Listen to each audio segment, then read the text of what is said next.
30 मई शुक्रवार को ज्येष्ठ माह का विनायक चतुर्थी व्रत है। इस दिन दोपहर में गणेश जी की पूजा की जाएगी। पूजा के समय व्रत कथा पढ़ने से उपवास का पूर्ण फल प्राप्त होता है। हरे कृष्णा, राधे राधे। आप सभी का बहुत बहुत धन्यवाद मेरे चैनल पर आने के लिए। आज की वीडियो का विषय है गणेश चतुर्थी व्रत की संपूर्ण जानकारी कथा के साथ। अगर आप मेरे चैनल पर नए हैं तो मेरे चैनल को सब्सक्राइब कर लीजिए, साथ ही बेल आइकन को प्रेस कर दीजिए ताकि हर वीडियो की नोटिफिकेशन आपको मिलती रहे। और अगर वीडियो अच्छी लगे तो कृपया वीडियो को लाइक कीजिएगा, शेयर कीजिएगा और कमेंट में जय श्री गणेश या जय गणेशा ज़रूर लिखिएगा। ज्येष्ठ की विनायक चतुर्थी का व्रत 30 मई को है। इस बार विनायक चतुर्थी के दिन सर्वाध सिद्धि योग बन रहा है। विनायक चतुर्थी तिथि आज 29 मई की रात 11:18 से लेकर 30 मई को रात 9:22 तक है। वहीं सर्वाध सिद्धि योग और रवि योग सुबह में 5:24 से लेकर रात 9:29 तक है। यह दोनों ही योग शुभता और सिद्धि प्रदान करने वाले हैं। विनायक चतुर्थी व्रत में गणेश जी की पूजा दोपहर के समय करते हैं। इस विनायक चतुर्थी की पूजा का शुभ मुहूर्त सुबह 10:56 से शुरू होकर दोपहर 1:42 तक का है। गणेश जी की पूजा के समय विनायक चतुर्थी व्रत कथा जरूर पढ़नी चाहिए। इससे व्रत का पूर्ण फल मिलता है और व्रत का महत्व भी पता चलता है। माताएं ज्येष्ठ विनायक चतुर्थी व्रत संतान की प्राप्ति और संतान की लंबी उम्र के लिए रखती हैं। और इसका कैसे उपाय है, विधि क्या है और व्रत पारण की सही विधि क्या है, ये सब जानते हैं। इसका शुभ मुहूर्त है शुक्ल पक्ष की चतुर्थी तिथि, जैसे कि पहले बता चुकी हूँ, 11:18 29 मई से शुरू होगी और समाप्त हो जाएगी 9:22 30 मई तक। और चंद्रोदय का समय रहेगा 8:16 तक का। पूजा की विधि क्या है? भगवान गणेश जी का अपने जलाभिषेक करना है और फिर अगर नहीं तो आप उनकी जो तस्वीर है उनका ये पूजा कर सकते हैं। भगवान को पुष्प फल चढ़ाएं, पीला चंदन लगाएं, तिल के लड्डू या मोदक का भोग लगाएं, ज्येष्ठ विनायक चतुर्थी की कथा का पाठ करें और ओम गण गणपतये नमः मंत्र का जाप करें जितना हो सके। पूरी श्रद्धा के साथ गणेश जी की आरती करें और चंद्रमा के दर्शन करें, अर्घ्य दें। व्रत का पारण करना है आपने और क्षमा प्रार्थना करनी है अगर कोई आपसे त्रुटि हो तो उसके लिए।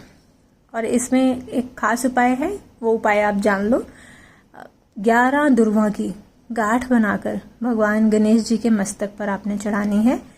ऋण हरता गणेश स्तोत्र का पाठ कर सकते हैं, इससे आपको गणेश जी की कृपा प्राप्त होगी। पारण कैसे करना है इस व्रत का? ज्येष्ठ विनायक चतुर्थी के व्रत का पारण करने के अगले दिन भी केवल सात्विक भोजन या फलाहारी ग्रहण करना चाहिए। और अगर फलाहार नहीं कर सकते तो सात्विक भोजन ग्रहण करिए। तामसिक भोजन से परहेज करें, प्याज लहसुन वाला भोजन भी मत खाएं। व्रत खोलने के लिए चंद्रमा दर्शन और पूजन करें और इस दिन अपनी मनोकामना के लिए आप पूजा अर्चना कर सकते हैं। अब जान लेते हैं कथा क्या है इसकी। पुराने समय की बात है। एक नगर में एक व्यापारी अपनी धर्म पत्नी के साथ सुखपूर्वक जीवन व्यतीत करता था। वह हर महीने विनायक चतुर्थी का व्रत श्रद्धा से करता था। उसकी पत्नी भी उसके साथ इस व्रत को करती थी। भगवान गणेश की कृपा से उनके घर में धन धान्य सुख शांति बनी रहती थी। एक दिन वह व्यापारी किसी व्यापारिक कार्य के लिए दूर देश गया। उसने अपनी पत्नी से कहा, मैं जब तक वापस ना आऊं तुम विनायक चतुर्थी का व्रत ना करना, क्योंकि यात्रा में तुम्हारे साथ पूजा नहीं कर पाऊंगा। और पत्नी ने सहमति दे दी। लेकिन चतुर्थी के दिन पत्नी को याद आया कि भगवान गणेश का व्रत बहुत फलदायक होता है, इसलिए उसने पति की अनुपस्थिति में खुद ही व्रत कर लिया। जब व्यापारी वापस आया तो उसने देखा कि घर में धन की हानि हो चुकी है और व्यापार में भी भारी नुकसान हुआ है। वह बहुत चिंतित हुआ। उसने एक पंडित से पूछा और पंडित ने बताया कि किसी ने नियम भंग कर लिया है जिससे विघ्न उत्पन्न हुआ है। पत्नी ने अपनी गलती स्वीकार की और दोनों ने अगले विनायक चतुर्थी को विधिवत रूप से साथ में व्रत किया और भगवान गणेश से क्षमा प्रार्थना की। भगवान गणेश प्रसन्न हुए और उन्होंने वरदान दिया कि जो भी श्रद्धा से विनायक चतुर्थी का व्रत करेगा उसके सारे विघ्न दूर होंगे, परिवार में सुख समृद्धि बनी रहेगी। इस कथा के अलावा और भी कथाएं हैं जो चतुर्थी व्रत में पढ़ी जाती हैं। विनायक चतुर्थी व्रत में नर्मदा नदी के तट पर भगवान शिव और माता पार्वती के चौपड़ खेलने वाली कथा भी पढ़ते हैं।